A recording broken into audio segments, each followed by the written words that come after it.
Bismillahirrahmanirrahim. Today topic is the networking hosts. Hosts send and receive user traffics. A host is the generic name for most end user devices. A host has an IP addresses. Example of a host are personal computers and a networking attached printer. This is example of hosts.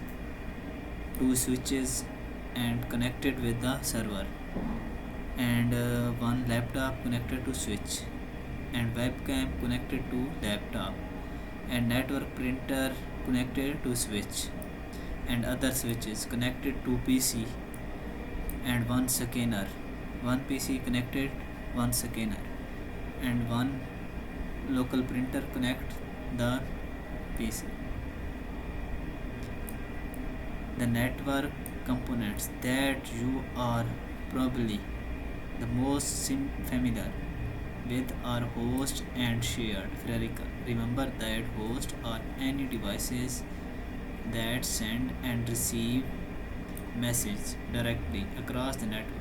Shared hierarchical are not directly connected to the network but instead and connected to the host. The host is then responsible for sharing the hierarchical across the network.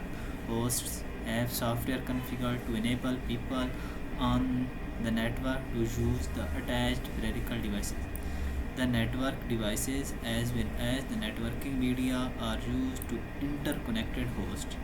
Networking devices are sometimes referred to as intermediary devices because they are usually located in the path that message take between a source and host and a destination host.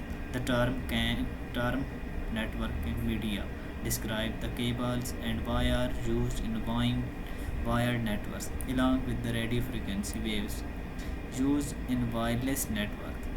These wired and wireless network provide the path over with message travel between the various network component.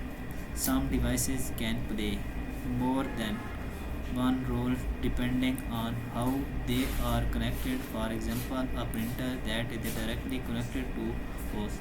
Local printer is a hierarchical. A printer that is directly connected to the network devices and participates directly in the network communication is a host. Ethernet is a technology commonly used in local area network. Developed as a Xerox PARX, Ethernet was commercially introduced in 1980 by the Digital Equipment Corporation DEC Intel and Xerox. Ethernet was later standard in 1983 as IEEE 802.3 devices access the Ethernet LAN using an Ethernet network interface card and IC. Each Ethernet and IC has a unique address permanently embedded on the card known as Media Access Control MAC addresses.